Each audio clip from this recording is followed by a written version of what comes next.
کوئی نہیں سمجھ رہا تھا کہ وہ سٹینڈ لے وہ کھڑے ہوں گے. تو آج اس ہال سے میں کہنا چاہتا ہوں کہ سارا پاکستان ان کشمیر، ان دلیر کشمیریوں، ان کی خاص طور پہ خواتین جس طرح وہ کھڑی ہوتی ہیں، جس طرح وہ باہر جاتی ہیں، ڈیمونسٹریٹ کرتی ہیں، ان کے جو بچے ہیں، نوجوان ہیں، ہم سب ان کے ساتھ کھڑے ہیں.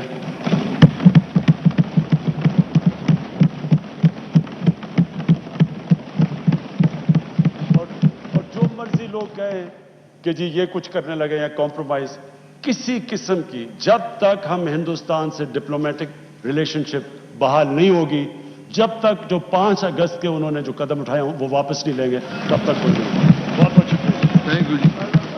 میں قومی اسمبلی سیکریٹریٹ کے عملے کی طرف سے کی گئی غیر معمولی محنت کی تعریف کرتا ہوں.